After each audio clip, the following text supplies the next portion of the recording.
साथियों, आइए आज हम इस वीडियो में जानेंगे कि diploma in treasury investment and risk management का जो चैप्टर फर्स्ट है, जैसा कि हमने प्रीवियस वीडियो में बताया कि जो treasury diploma in treasury investment and risk management है, इसमें दो पेपर होते हैं, फर्स्ट और सेकंड पेपर। फर्स्ट पेपर में आपका आ जाता है ट्रेजरी इन्वेस्टमेंट और सेकंड में आ जाता है आपका रिस्क मैनेजमेंट। तो इसमें जो हमारा ट्रेजरी मैनेजमेंट है, तो उस ट्रेजरी मैनेजमेंट का फर्स्ट चैप्टर हम आज इस वीडियो में देखेंगे। यानी कि जो है इसमें कुल मिलाकर के हमारे दो पेपर होते हैं, जो कि एक साथ नेक्स्ट जो एग्ज़ाम होने जा रहा है वो 7 जनवरी को फर्स्ट पेपर और सेकंड पेपर आपका 14 जनवरी को है। इसमें जो फर्स्ट पेपर है वो आपका होता है ट्रेजरी मैनेजमेंट का, यानी इसमें ट्रेजरी एंड इन्वेस्टमेंट मैनेजमेंट आएगा। इसमें ट्रेजरी एंड इन्वेस्टमेंट मैनेजमेंट आएगा। दूसरा रिस्क मैनेजमेंट का पेपर होगा। तो आइए हम चैप्टर फर्स्ट पर चलते हैं, देखते हैं इस चैप्टर में। तो इस चैप्टर में है आपका फाइनेंशियल मार्केट्स।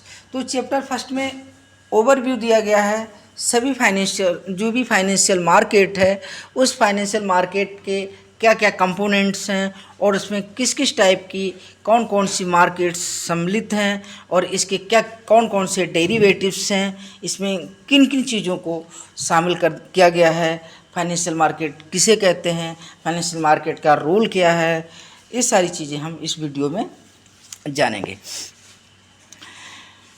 तो सबसे पहले हम देखते हैं इसमें कि फाइनेंशियल मार्केट और मार्केट्स, फाइनेंशियल मार्केट से कैसे मार्केट होते हैं कि जो फैसिलिटेट करते हैं किसके लिए, द राइजिंग ऑफ रिसोर्सेस, जो रिसोर्सेस को राइज करते हैं, and investment of surplus fund, जो हमारे पास में सरप्लस फंड है उसको इन्वेस्ट करने का एक मौका प्रदान करते हैं। क्या करते हैं, उसको इन्वेस्ट करने के लिए एक मौका प्रदान करते हैं। यानी कि जो फाइनेंशियल मार्केट है इसमें हम फंड को, जो हमारे रिसोर्सेस हैं उन रिसोर्सेस को राइज करते हैं, यानी नए नए संसाधनों की खोज करते हैं, और इन्वेस्टमेंट सरप्लस फंड, और जो हमारे पास में सरप्लस फंड है उसका हम इन्वेस्टमेंट करते हैं।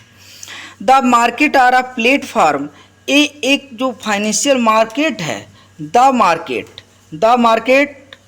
मतलब दीज मार्केट, यानी कौन सी मार्केट, फाइनेंशियल मार्केट्स। फाइनेंशियल जो मार्केट हैं ये क्या होती हैं, एक प्लेटफार्म होती हैं सेलर्स, बायर्स, बारोवर्स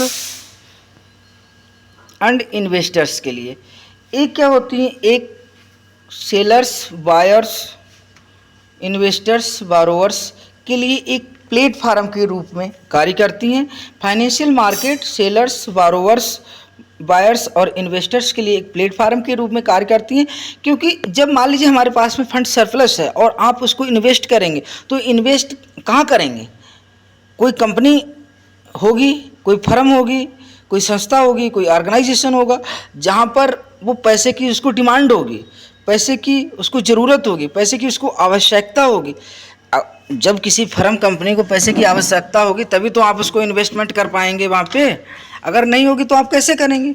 यानी कि उसमें आवश्यकता होना आवश्यक है। जब आवश्यकता उसमें होगी तभी हम उसमें क्या करेंगे,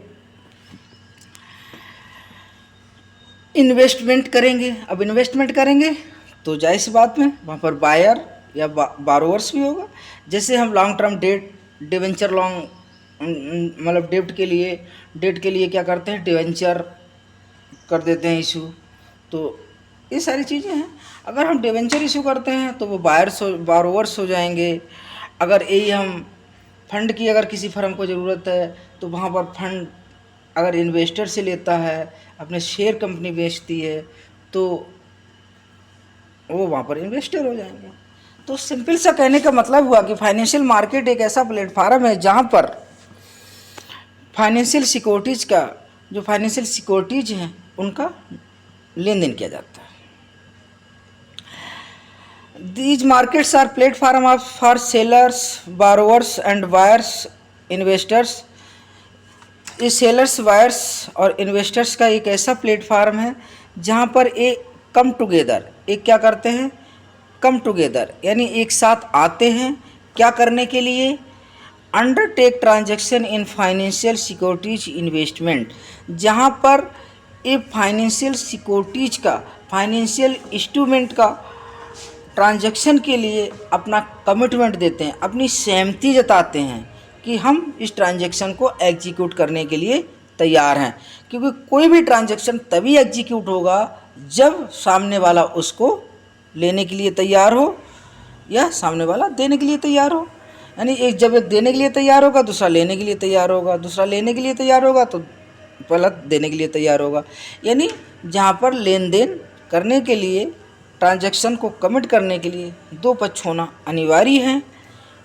ठीक है, आइए आगे देखते हैं। These markets are facilitate handling of various risk. और जो फाइनेंशियल मार्केट्स होते हैं इसमें ऐसा नहीं है कि रिस्क नहीं है, रिस्क है। मान लीजिए आपने किसी कंपनी में अभी कुछ पैसे इन्वेस्टमेंट के तौर पे लगाए हैं, तो कुछ पैसे इन्वेस्टमेंट के तौर पे आपने लगाए हैं और ये ज़रूरी नहीं है कि वो पैसे आपके वापस आ ही जाएं, या आ जाएं तो कितनी अमाउंट में आ जाएं, क्योंकि शेयर मार्केट है, फाइनेंशियल मार्केट है, आपने इन्वेस्ट किया है पैसा कहीं पे, तो उसके ये ज़रूरी नहीं होता है। तो इसके मद्देनज़र इसमें बहुत से रिस्क होते हैं, जिन रिस्कों को हम एक सेपरेट चैप्टर में देखेंगे। फाइनेंशियल मार्केट कैन बी सब डिवाइडेड एज अंडर। जो फाइनेंशियल मार्केट्स हैं इनको हम इस प्रकार से सब डिवाइडेड किया जा सकता है, इनको बांटा जा सकता है कि फाइनेंशियल मार्केट्स में कौन कौन से मार्केट शामिल होते हैं। उन पर एक ओवरव्यू, उन पर एक नज़र डाल लेते हैं। यहाँ पर जैसा कि है आपका फाइनेंशियल मार्केट, तो फाइनेंशियल मार्केट आप लोग समझ गए होंगे कि फाइनेंशियल मार्केट वह मार्केट होता है जहाँ पर फाइनेंशियल सिक्योरिटी और इंस्ट्रूमेंट का ट्रांजैक्शन होता है और जहाँ पर इन्वेस्टर, बायर्स, सेलर और बारोवर्स पार्टिसिपेंट करते हैं। ठीक है, अब फाइनेंशियल मार्केट जो होता है वो कई एक प्रकार का होता है, जैसे कि आपका money market, forex market, mutual fund market, capital market, insurance market और कमोडिटी मार्केट। ठीक है, ये इतने ढेर सारे जो मार्केट हैं ये इसमें शामिल होते हैं, किसमें, फाइनेंशियल मार्केट में। अब हम थोड़ा इसमें एक ब्रीफिंग के तौर पे, एक समरी के रूप में जान लेंगे कि जो मनी मार्केट होता है, मनी मार्केट क्या होता है। ठीक है, मनी मार्केट को भी दो भागों में डिवाइड किया गया। मनी मार्केट को हम दो भागों में डिवाइड कर सकते हैं। ठीक है, लेकिन इसको हम आगे देखेंगे।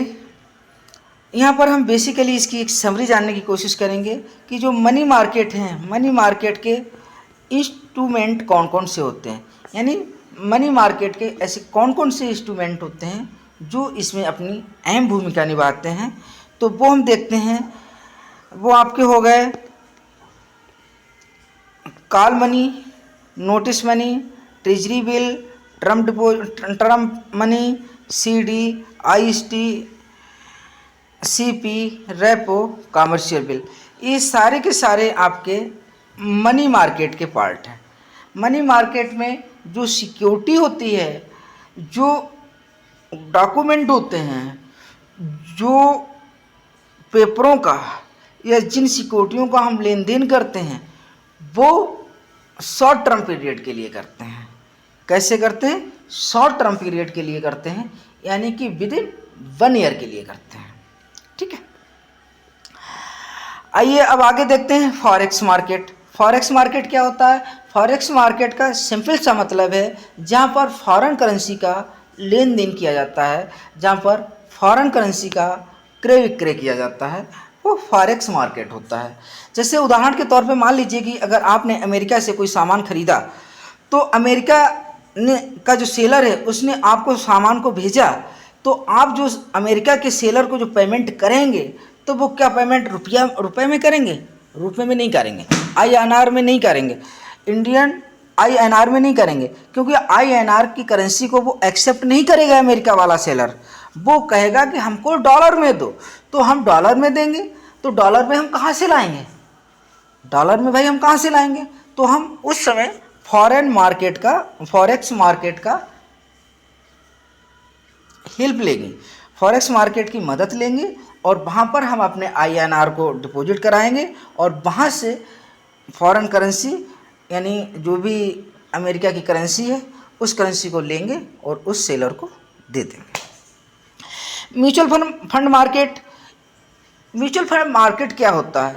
म्यूचुअल फंड मार्केट एक फाइनेंशियल मार्केट का ही पार्ट है। इसमें क्या होता है कि एक छोटे छोटे, जब इसमें जो इन्वेस्टर होते हैं वो अपना पैसा फाइनेंशियल मार्केट में लगाते हैं, और इनका एक ऑर्गेनाइजर होता है, म्यूचुअल फंड का एक ऑर्गेनाइजर होता है जो इसको मैनेजमेंट करता है। जैसे उदाहरण के तौर पे मान लीजिए आपने 1,000 रुपये का म्यूचुअल फंड में लगाया, तो ये किसी एक ही कंपनी में इन्वेस्ट नहीं किए जाएंगे, एक ही कंपनी के शेयर मार्केट में इन्वेस्ट नहीं किए जाएंगे। तो इसके लिए मान लीजिए उसने 4 जगह इन्वेस्ट किया। अब पर्पज़ क्या है? म्यूचुअल फंड यानी छोटे छोटे फंडों में, छोटे छोटे टुकड़ों में विभाजित करके विभिन्न कंपनियों में, विभिन्न संस्थाओं में, विभिन्न ऑर्गेनाइजेशंस में, विभिन्न फर्मों में जब इन्वेस्टमेंट करते हैं तो वो हमारा म्यूचुअल फंड कहलाता है। अब एक इसका उद्देश्य क्या है? छोटा छोटा अमाउंट विभिन्न में करने का उद्देश्य क्या है? यहाँ पर इन्वेस्टर छोटे छोटे में नहीं करता है, छोटी छोटे पार्टों में डिवाइड करके वो नहीं करता। इन्वेस्टर ने तो मान लीजिए ए बंदा था, ए बंदे ने 1,000 रुपये फिक्स दे दिए, लगा दिए म्यूचुअल फंड में, और जो म्यूचुअल फंड का ऑर्गेनाइजर बैठा हुआ है, जो म्यूचुअल फंड को मैनेज कर रहा है आपके म्यूचुअल फंड को, वो क्या करेगा? 4 जगहों पर पैसा लगा देगा। 250 रुपये इसमें लगा दिए, 250 रुपये इसमें लगा दिए, 250 रुपये इसमें लगा दिए, 250 रुपये इसमें लगा दिए। अब मान लीजिए कल को ये 2 कंपनियां डूब गई, तो इनका जो लॉस होगा तो ये 2 कंपनियां रिकवर कर लेंगी, या एक कंपनी डूब गई 3 कंपनी रिकवर कर लेंगे, 2 कंपनी डूब गई तो 2 कंपनी रिकवर कर लेंगी जो भी आपको लॉस होगा, और 3 कंपनी डूब गई तो चौथी कंपनी कर लेगी। लेकिन ये संभावना बहुत ही ना के बराबर है कि सारी की सारी कंपनियां, सारी के सारा मार्केट डूब जाए, मार्केट क्रैश हो जाए। ऐसा होना बहुत मुश्किल होता है और ये बहुत रेयर चांसेस होते हैं। ठीक है, I think mutual fund market के बारे में आपने जान लिया होगा समरी के रूप में, बाकी डिटेल में भी हम पढ़ेंगे इसको आगे। अगला है कैपिटल मार्केट। कैपिटल मार्केट क्या होता है? कैपिटल मार्केट में जो भी फाइनेंशियल सिक्योरिटी या इंस्ट्रूमेंट होते हैं, इनको एक लॉन्ग टर्म के लिए यानी बियॉन्ड 1 ईयर के लिए हम इनका क्रय विक्रय करते हैं। तो जो कैपिटल मार्केट होता है इसका मेनली 2 पार्ट होते हैं, इक्विटी मार्केट और डेट मार्केट। इक्विटी मार्केट का जो होता है इसमें हम इक्विटी शेयर्स परचेज करते हैं, जिसमें हम किसी कंपनी विशेष के या फर्म विशेष के जो हम शेयर खरीदते हैं इक्विटी मार्केट के तहत, तो वहाँ पर हमारा एक हिस्सा हो जाता है। क्या हो जाता है? हिस्सा हो जाता है, यानी उस पर हमारा, उस कंपनी पर हमारी हिस्सेदारी हो जाती है, उस कंपनी में हमारी हिस्सेदारी हो जाती है इक्विटी मार्केट के अंतर्गत। दूसरा होता है डेट के रूप में। डेट में क्या होता है कि पार्टिकुलर कंपनी की, जिस कंपनी के हमने शेयर खरीदे हैं या जिस कंपनी से हमने डेट लिया है, तो उसमें हमारी हिस्सेदारी नहीं होती है, बल्कि हमको उस कंपनी के लिए ब्याज के तौर पे, इंटरेस्ट के रूप में हमको कुछ पैसा उस कंपनी को ईयरली, मंथली जो भी एग्रीमेंट होता है उसके अकॉर्डिंग हमको उसको पेमेंट करना होता है। तो मेन जो कैपिटल मार्केट है उसके जो 2 भाग हैं, इक्विटी मार्केट और डेट मार्केट, इनमें बेसिक अंतर यही है कि इक्विटी मार्केट में कंपनी में, जिस कंपनी में हम इन्वेस्ट करते हैं वहाँ से हमको क्या मिल जाता है? हिस्सेदारी मिल जाती है, जबकि डेट मार्केट में हमको इंटरेस्ट पेमेंट करना पड़ता है।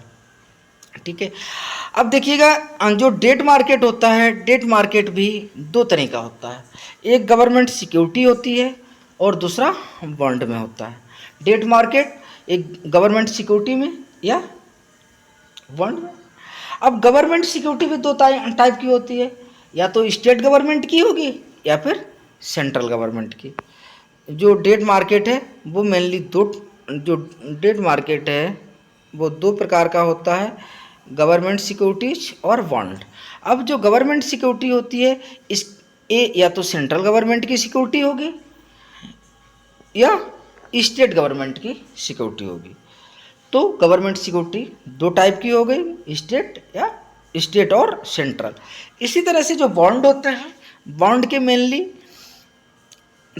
तीन टाइप के, यानी तीन तरह से बॉन्ड को या तीन लोग बॉन्ड को इशू कर सकते हैं। कोई भी फाइनेंशियल इंस्टीट्यूशंस कर सकता है, कोई भी पब्लिक सेक्टर अंडरटेकिंग कर सकती है, या कोई भी कारपोरेट सिक्योरिटी बॉन्ड के रूप में इशू कर सकती है। तो आई थिंक दोस्तों आपने इस वीडियो में जो आपका फाइनेंशियल मार्केट है इसका ओवरऑल एक ढांचा, एक समरी के रूप में आप लोगों ने देख लिया होगा। तो कृपया आप लोगों को अगर हमारा वीडियो अच्छा लगा हो तो प्लीज़ लाइक कमेंट शेयर अवश्य करें, और इन चीज़ों को जो हमने फाइनेंशियल मार्केट के तहत हमने विभिन्न प्रकार के मार्केट्स को बताया, इनको अब हम कल से 1 बाय 1 करके इसकी स्टडी करना शुरू करेंगे। Thank you.